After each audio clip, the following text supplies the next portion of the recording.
Hello everyone, welcome to JRF Anu classes. कैसे हैं आप सब? I hope you all are doing great. So let's start our new lecture on marketing management. This is unit number 8 in NTUGC Net Commerce syllabus, and this will be helpful for management students also. Okay, so we have done marketing, product decisions, pricing decisions, promotion decisions, and today we will do the concept of distribution decisions. Okay, in which we will do channels of distribution and channel management. So let's start. This is lecture number 11 और इससे पहले वाले lectures आप management marketing management की playlist में देख सकते हो. Okay, so let's start distribution decisions. तो जैसे कि आपको पता है हमने मार्केटिंग मिक्स किया और उसमें हमने 4 एलिमेंट्स पढ़े हैं: product, price, place and promotion. Okay, तो बाकी सारे एलिमेंट हम कर चुके हैं. ये जो प्लेस मिक्स है लास्ट एलिमेंट होता है हमारे मार्केटिंग मिक्स का, and it concerns with physical distribution and channel of distribution. Okay, इस प्लेस मिक्स में ही हम physical distribution and channel of distribution को पढ़ते हैं. Okay, the business has to decide on the most cost effective way to make their products easily available to customer से. कुछ ऐसा ही cost effective way ढूंढना जिससे कि आप वो इजिली अवेलेबल करा सकें कस्टमर्स को अपने प्रोडक्ट को. ओके, तो हम डिस्ट्रीब्यूशन डिसीजंस में कौन कौन से डिसीजन लेते हैं. Distribution decisions includes formulating distribution policies and strategies, selection of distribution channels, motivation of middleman, managing channel conflicts, etc. Okay, ये सब आ जाता है आपका डिस्ट्रीब्यूशन डिसीजंस के अंदर. डिस्ट्रीब्यूशन चैनल डिसीजन, जब चैनल से रिलेटेड आप डिसीजन लेते हो तो उसमें कौन कौन से डिसीजन लिए जाते हैं. फर्स्ट ऑफ ऑल, डिस्ट्रीब्यूशन क्या होता है. The word distribution refers to an activity or series of activities which physically bring the products of a particular manufacturer in the hands of final consumers or industrial users. ठीक है, इसको कहा जाता है distribution. कोई ऐसी एक्टिविटी, कोई ऐसी सीरीज ऑफ एक्टिविटी जिससे कि आपका प्रोडक्ट जो है वो एंड कंज्यूमर तक जा रहा है. ओके, तो उसको कहते हैं हम distribution. And channel, the channel is a link between producers and consumers. ठीक है, चैनल वो है जो एक लिंक प्रोवाइड करता है प्रोड्यूसर और कंज्यूमर्स के बीच में. Okay, and channel of distribution, a channel of distribution consist of a producer, consumer and various middle man. ठीक है, जो मिडल मैन इन्वॉल्व हो जाते हैं तो उसको कहते हैं हम चैनल ऑफ डिस्ट्रीब्यूशन. और ये मिडल मैन ही है जो कि कंज्यूमर तक प्रोडक्ट को पहुंचाते हैं. राइट. Distribution channel objectives. ठीक है, क्या क्या ऑब्जेक्टिव्स होते हैं. First is to ensure trade product availability in the market place. Okay, यही ऑब्जेक्टिव होता है कि मार्केट तक जो है प्रोडक्ट वो अवेलेबल हो जाए. To create uninterrupted relationships with the middle man. ठीक है, ये भी ऑब्जेक्टिव रहता है कि मिडल मैन के साथ जो है रिलेशनशिप्स जो है वो अच्छे बने. To minimise channel cost and still provide desired level of service output. ठीक है, चैनल कॉस्ट कम से कम करना भी इसका ऑब्जेक्टिव रहता है. And desired level of service output, मतलब जो भी आप सर्विस दो वो बहुत ही अच्छी सर्विस आप प्रोवाइड कर पाओ. ठीक है, तो ये इसके ऑब्जेक्टिव्स रहते हैं. Next is types of distribution channels. First आ जाता है आपका डायरेक्ट डिस्ट्रीब्यूशन. ठीक है, second is indirect distribution and third is dual distribution. और एक और डिस्ट्रीब्यूशन होता है that is known as reverse channel. Right. तो फर्स्ट पढ़ते हैं हम direct distribution. It is also known as manufacturer to consumer channel. Okay, इसमें कोई भी मिडल मैन इन्वॉल्व नहीं होता. मैन्युफैक्चरर से डायरेक्टली कंज्यूमर तक प्रोडक्ट को पहुंचाया जाता है, तो इसलिए इसको डायरेक्ट डिस्ट्रीब्यूशन बोलते हैं. राइट. सेकंड आ जाता है आपका इनडायरेक्ट डिस्ट्रीब्यूशन. इनडायरेक्ट है तो इसमें मिडल मैन इन्वॉल्व होंगे, चाहे 1 2 3 ऐसे कितने भी मिडल मैन इसमें इन्वॉल्व हो सकते हैं. जैसे फर्स्ट हो सकता है प्रोड्यूसर, प्रोड्यूसर से retailer. Okay, retailer to then ultimate consumer.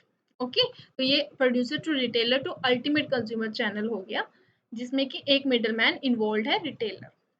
Second हो सकता है producer to wholesaler, then wholesaler आगे रिटेलर्स को प्रोडक्ट देता है एंड देन रिटेलर से कंज्यूमर्स फिर उसको बाय करते हैं. राइट. तो इसमें 2 मिडल मैन इन्वॉल्व हो गए.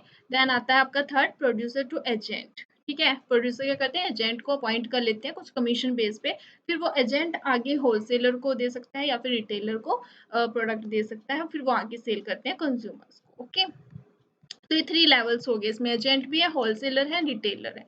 एंड फोर्थ आपका हो सकता है producer to wholesaler and then consumer channel. ठीक है, यहाँ पे होलसेलर आगे रिटेलर्स को नहीं देते, वो डायरेक्टली कंज्यूमर्स को ही सेल करते हैं. राइट. तो ये आपके इनडायरेक्ट डिस्ट्रीब्यूशन हो गए जिसमें कि मिडल मैन जो है वो इन्वॉल्व है. थर्ड आ जाता है आपका ड्यूल डिस्ट्रीब्यूशन.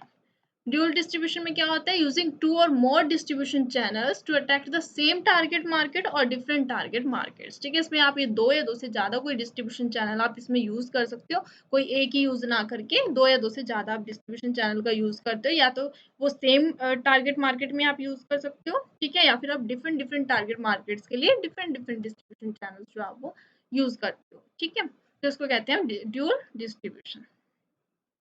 एक आपका नेक्स्ट आता है reverse channel.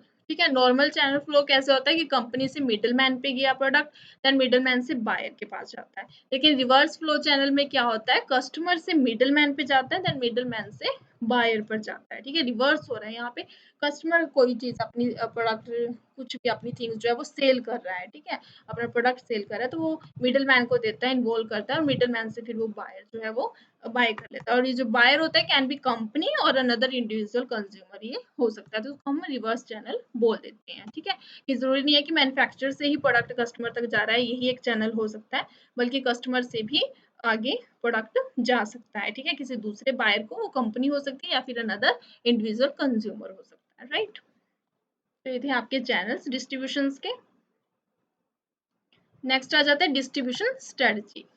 Manufacturers have to make a strategic decisions regarding the number of intermediaries to be used at each channel level। ठीक है, इससे रिगार्डिंग जो है मैन्युफैक्चरर को स्ट्रेटजी बनानी होती है कि हर एक चैनल लेवल पे वो कितने इंटरमीडिएरीज को यूज करने वाला है। तो ये डिस्ट्रीब्यूशन स्ट्रेटजी थ्री टाइप्स की होती है, exclusive distribution, intensive distribution and selective distribution, right. इनको करते हैं हम वन बाय वन।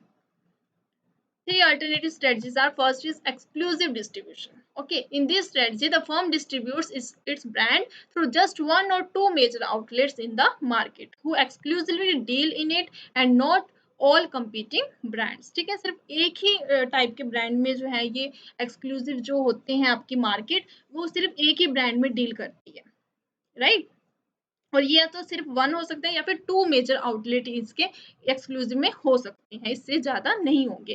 जैसे ऑटोमोबाइल्स होते हैं, are the example of products marketed through exclusive distribution strategy. Okay, जैसे आपने शोरूम्स देखी है ना ऑटोमोबाइल्स के, या तो एक मिलता है आपको, कोई वन और टू से ज्यादा आपको नहीं मिलते हैं किसी एक पर्टिकुलर प्लेस पे। ओके, तो इसको बोला जाता है एक्सक्लूसिव डिस्ट्रीब्यूशन। सेकेंड आ जाता है selective distribution. Here the firm selects some outlets to distribute its products. Some, okay, इसमें कुछ outlets होते हैं, selective होते हैं, कुछ होते हैं। It enables the firm to establish a good working relationship with the channel। ठीक है, कुछ ही होते हैं, तो इससे क्या होता है, गुड अच्छे उनके रिलेशनशिप भी मेंटेन होती हैं। जैसे वर्लपूल हो गया, एप्पल हो गया, इनका क्या है, इनके सिलेक्टिव डिस्ट्रीब्यूशन स्ट्रेटजी है, कुछ ही इनके आपको आउटलेट्स मिलते हैं, बहुत ज्यादा भी नहीं मिलते और बहुत ही कम भी नहीं है। ओके, एंड थर्ड आ जाता है आपका intensive distribution. It involves the use of maximum number of intermediates. Intensive में जितने हो सकते हैं मैक्सिमम नंबर ऑफ इंटरमीडिएट्स को यूज किया जाता है to place the products in maximum possible outlets. Okay, like soft drinks आप एग्जांपल ले सकते हो, सॉफ्ट ड्रिंक्स आपको जितना भी पॉसिबल हो सकता है हर एक आउटलेट पे आपको मिल जाता है। ठीक है, छोटे से छोटे शॉप से लेकर बड़े से बड़े मॉल, सारी जगह आपको ये मिल जाते हैं सॉफ्ट ड्रिंक्स। ओके, इसको कहते हैं इंटेंसिव डिस्ट्रीब्यूशन, जहाँ पे मैक्सिमम नंबर ऑफ इंटरमीडिएट्स जो है वो इन्वॉल्व रहती हैं। तो ये थी आपकी डिस्ट्रीब्यूशन की strategies. Next is channel management decisions. Okay, so when a particular channel alternative is selected, आपने सिलेक्ट कर लिया कि ये हमारा चैनल रहने वाला है, the need arises for channel management which involves the following decisions. Okay, channel को मैनेज भी तो करना है। चैनल मैनेजमेंट में आप क्या क्या करते हो, सिलेक्टिंग चैनल मेंबर्स, कि आपके चैनल के मेंबर्स कौन कौन से होंगे, उनको ट्रेनिंग देना। ठीक है, चैनल मेंबर्स की training, motivating channel members and evaluation of channel members. ठीक है, तो ये इन सब के थ्रू आप चैनल मैनेजमेंट कर पाते हो, right.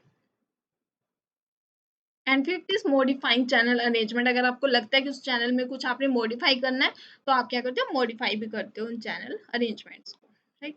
Next is management of channel conflict. अब कोई चैनल में कंफ्लिक्ट हो जाता है तो उसको आप कैसे मैनेज करते हो।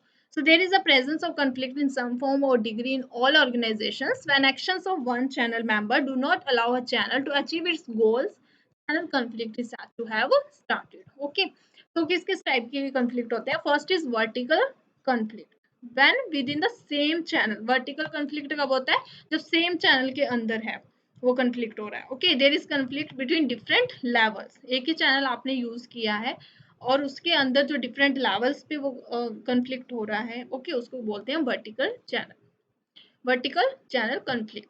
The examples are the conflict between wholesalers and retailers और conflict between producers and wholesaler. Okay, एक ही चैनल है कि wholesaler से retailer पे आपका प्रोडक्ट जा रहा है, retailer से आगे consumers पे जा रहा है, तो wholesaler और retailer के बीच में जो conflict होगा उसका आप क्या कहोगे, vertical, या फिर हो सकता है producer और wholesaler के बीच में वो conflict हो, ठीक है, तो ये एक ही सेम चैनल पे होता है।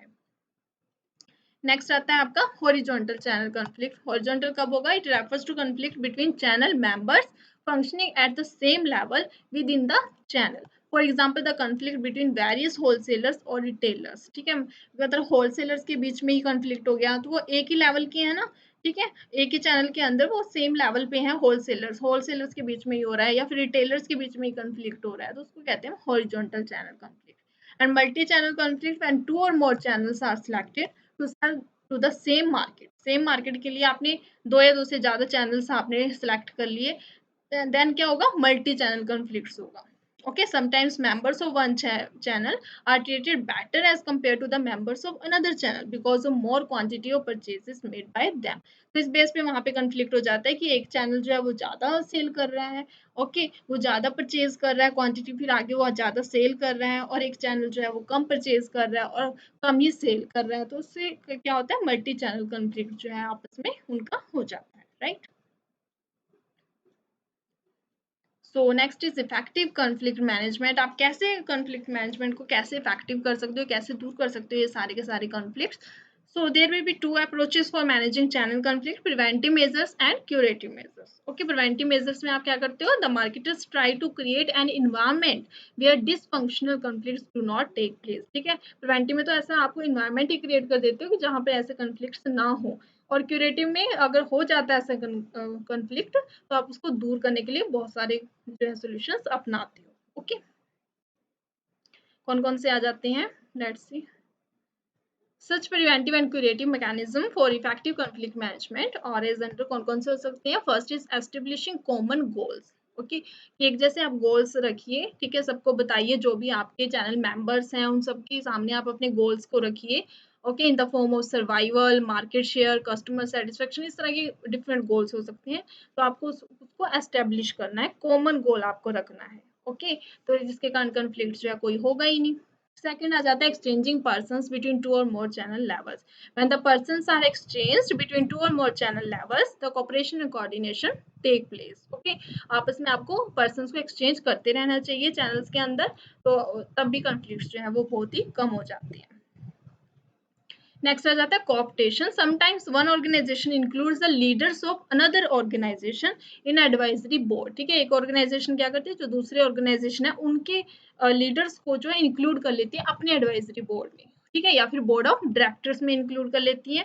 इससे क्या होता है, उनकी सपोर्ट मिलती है और आपस में उनका कॉन्फ्लिक्ट जो है वो नहीं होता। ओके, एंड नेक्स्ट हो सकता है encouraging joint membership in trade association. ये इसको भी एनकरेज आप कर सकते हो। Conflicts can also be minimised by encouraging joint membership in and between trade associations. Okay, उनके अंदर ज्वाइंट मेंबरशिप की भावना लेकर आना, उनको एनकरेज करना कि वो जो है टीम के अंदर रहें। ओके, एंड फिफ्थ आ जाता है आपका filing suit in the court, ठीक है।